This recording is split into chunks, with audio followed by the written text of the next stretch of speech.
Bonjour chère flamme, j'espère que vous allez bien. Alors avant de commencer, je voulais juste vous partager un instant magique que j'ai vécu il y a quelques jours. Je me trouvais à une conférence spirituelle et médiumnique d'une association que j'affectionne particulièrement. Et puis à la fin de la séance, je dialogue avec le médium sur les contrats d'âme, les flammes jumelles. Et puis la personne à côté de moi m'interpelle et me demande de l'attendre à la sortie. Donc je la rejoins et elle me dit « Tu es flamme jumelle ?» Eh ben, moi aussi. C'était juste un instant magique et si elle m'entend, je lui fais un petit clin d'œil. Alors dans un commentaire, on m'a demandé de revenir sur le chaser et le runner et d'approfondir un peu plus. La dynamique du chaser et du runner intervient donc après la lune de miel, lorsque le jeu de miroir commence à se mettre en place. Le chaser, c'est celui qui chasse, c'est le poursuivant, c'est celui qui veut à tout prix la relation. Le plus souvent, c'est une femme, mais il y a aussi des hommes, j'en connais un. Il y a plusieurs terminologies pour le nommer. On peut le nommer aussi premier cheminant, car en général, c'est le premier réveillé. C'est celui qui prend conscience qu'il n'est pas du tout dans une relation lambda. Donc il va se mettre en quête de chercher, de comprendre ce qui lui arrive. Il va chercher la vérité. Voilà. Et je connais aussi une runneuse éveillée en premier. Donc on peut l'appeler aussi le féminin sacré ou divin. Le chaser est porteur de la blessure primordiale de l'abandon. Il est en quête d'amour, fusion. Il a appris très jeune qu'il n'est pas aimé et sécurisé correctement. Il va donc aller chercher cet amour toujours à l'extérieur. Bien souvent, on le voit comme un guerrier ou une guerrière, mais en réalité, c'est un mendiant de l'amour. Son travail sur ce parcours est de passer de l'état de mendiant ou mendiante à roi ou reine.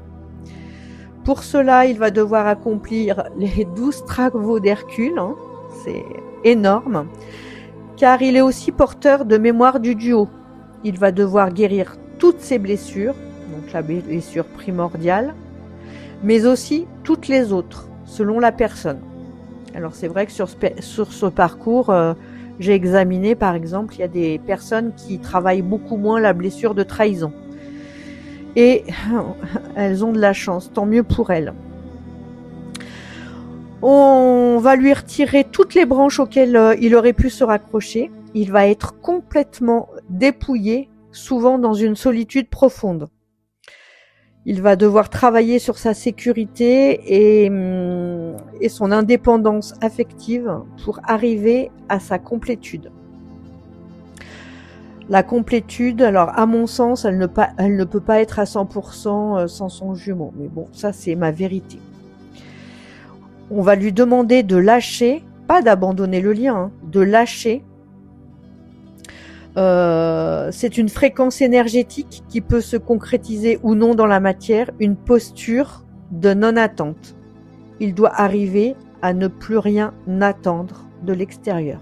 Plus rien. Le chaser doit s'autosuffire. Il doit lâcher le contrôle. Il s'aperçoit pas qu'il est extrêmement contrôlant, mais il l'est. Et arriver à être heureux avec confiance et sérénité. Peu importe si son jumeau revient ou non. Certains chasers comme moi n'ont pas poursuivi, car trop d'orgueil. Mais la posture était quand même là et le jumeau le ressent à distance. Il y a un fil. Le lien est étouffé par les attentes et les projections du chaser et le runner n'a pas de place sur ce lien pour commencer son travail. Car à ce stade du parcours, le runner est en mode veille. Il est vraiment inconscient de ce qui se joue. En ce qui concerne le runner, lui porte la blessure primordiale du rejet. Il a appris très tôt que l'amour était un danger de mort. Dans la terminologie, on peut donc l'appeler deuxième cheminant masculin sacré ou divin. Il lui est demandé, lui, il va expérimenter dans la matière pour qu'il arrive à s'aimer, à se positionner. Bien souvent, il n'a aucune valeur de lui-même. Pour cela, il va faire de nombreuses rencontres. À mon sens, des bonnes et des beaucoup moins bonnes, donc toxiques, mais je ferai un podcast sur le sujet des tierces. Donc il va devoir s'affirmer et se respecter au travers de ses relations. Ce qui fera bien travailler de l'autre côté le chaser sur sa blessure de trahison. Aïe aïe aïe, ça fait très mal. Le runner est sans cesse en dualité, en opposition avec lui-même. Il cherche le grand amour, mais il le fuit. Souvent, il a du mal à être touché physiquement, tactile. Il n'est pas tactile. Il fait sans cesse des pirouettes pour se sortir de situations. La blessure de rejet est la plus souffrante. Elle provoque vraiment une dissociation entre l'âme et le cœur. C'est pour cela que dans une même phrase, il peut dire tout et son contraire. Par exemple, il peut dire « tu es la femme de ma vie » et s'enfuir. Le chaser est complètement déconcerté face à cela. Mais au fond de lui, il sait qu'il a rencontré un amour pur avec son chaser. Il sait le dire. On peut aussi parler de polarité yin et de yang. Alors, au travers de mon parcours, certains nous culpabilisent si nous ne connaissons pas notre polarité. Mais en ce qui me concerne, j'ai abandonné l'idée parce qu'on s'y perd. Même si je sais que je suis trop yang et qu'il faut que j'équilibre mon yin, mon côté féminin. Dans cette dynamique, on retrouve bien sûr un comportement anxieux et évitant, mais en aucun cas nous pouvons réfléchir et traiter cela avec de la simple psychologie. C'est bien plus grand que ça. C'est un contrat tripartite. Les deux parties ont signé avec la source. Je sais, c'est complètement fou. Je ne voulais pas rentrer dans ce parcours flamme jumelle. Je me suis longtemps débattue. Tout au long de ce parcours, nous sommes guidés. Nous avons une guidance intérieure. Nous avons des synchronicités époustouflantes, déconcertantes et parfois horrifiantes.